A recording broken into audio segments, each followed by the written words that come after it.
Hello, c'est HR, votre chroniqueur. Forcément, vous avez vu la casquette rouge, donc forcément, je vais vous parler d'un film d'horreur.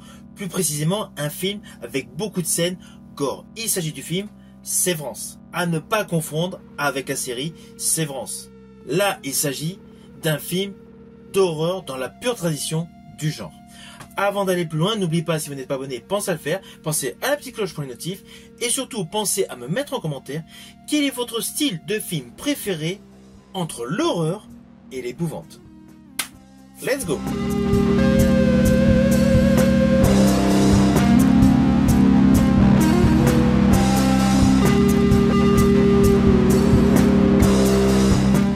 D'abord, fiche technique de ce film. Il s'agit d'un film d'approximativement 1h30. C'est un film anglais réalisé par Christopher Smith. C'est un film disponible en VOD et en DVD et Blu-ray. Au moment de sa sortie, il a totalement surpris le public avec une histoire qui est la suivante.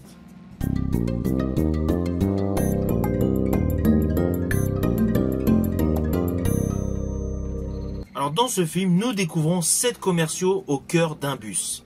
Ils se rendent à un week-end de paintball organisé par leur entreprise pour renforcer tout simplement l'esprit d'équipe.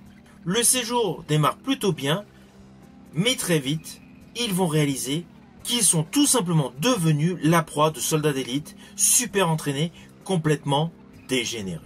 Alors tout part en vrille à partir du moment où tout simplement le bus n'a pas pu continuer sa route à cause d'un arbre tombé sur la chaussée. Les employés prennent un autre chemin et en fait se trompent de chalet. Ils se retrouvent dans le chalet de soldats complètement loufdingues. Pourtant, ils auraient pu le deviner aisément, car tout ce qu'ils ont porte les logos de l'entreprise Palisade Défense. Or, le chalet n'a pas du tout cette inscription. Mais bon, ce n'est qu'un détail. Alors ne vous inquiétez pas, je n'irai pas plus loin sur les lignes scénaristiques de ce film. Mais sachez qu'in fine, ce film est un réel mélange de genres. Il y a le côté comédie satirique et horreur gore. Je pense notamment à une scène qui symbolise vraiment toutes ces idées.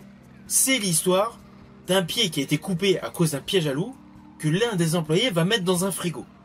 Voilà, il y a pas mal de scènes à contre-emploi, complètement décalées, qui sont utilisées dans ce film. C'est comme à un moment précis, il y a une escort girl avec une mitraillette. Enfin bon, bref. Il y a des scènes totalement décalées, mais en fait, on ne rigole pas. Le film est extrêmement sérieux, du début jusqu'à la fin. Il y a une montée crescendo de la violence, et alors, dès qu'on a dépassé la moitié de ce film, le film est totalement gore, avec des scènes à faire vomir. Car c'est indéniable, la violence est brutale, et il y a une tension constante qui va vous tenir en haleine du début jusqu'à la fin.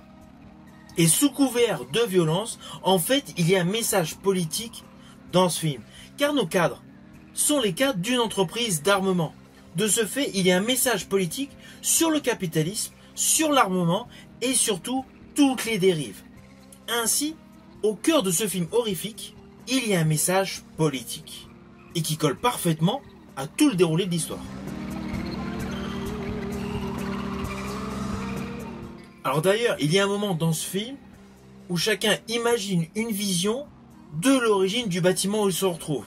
Et là, c'est habilement mené, car ils ont imbriqué la mémoire collective et les traumas historiques, en mutualisant les idées, les souvenirs des séquelles des conflits armés, avec une grosse critique sur l'Occident, qui in fine tire les ficelles de tout cela.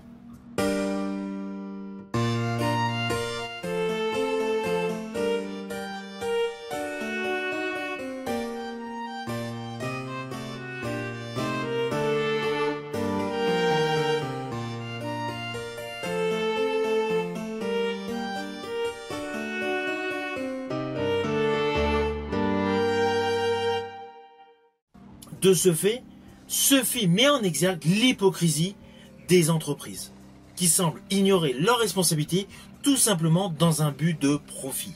Et à cela s'ajoute une chasse à l'homme, des soldats complètement dégénérés qui s'en prennent tout simplement à ces cadres d'une entreprise d'armement. Alors pour la petite histoire, dans le film, les cadres sont pourchassés par des hommes qui ont justement de l'armement de leur boîte. C'est un peu le principe du chat qui se mord la queue. Implicitement, cela rajoute des situations totalement cocasses, sans évidemment rire. Mais la comédie noire et largement de rigueur tout au long de ce film. Film qui est naturellement à déconseiller aux plus jeunes d'entre vous, car les images gore sont réellement dégueulasses. Très bien faites, mais c'est écœurant. Alors le casting, initialement, n'est pas du tout rempli de têtes d'affiche, mais que ce soit les hommes ou les femmes, ils sont tous impeccables dans leurs rôles respectifs. Avec certes tous les stéréotypes adaptés à ce type de production horrifique. Avec en plus une colorimétrie assez dark pour faire contraste à toutes les scènes gore. Par ailleurs, je tiens à préciser que toutes les scènes de combat sont extrêmement bien chorégraphiées.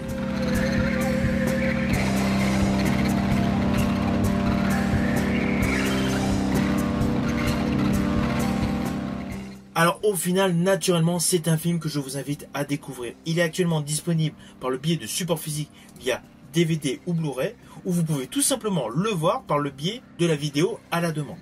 Mais je tiens vraiment à préciser que c'est un film exclusivement pour les amateurs de films gore. Si vous avez aimé ma vidéo, n'oubliez pas, petit pouce vers le haut pour ce partage. Quant à moi, je vous dis à bientôt pour une prochaine vidéo.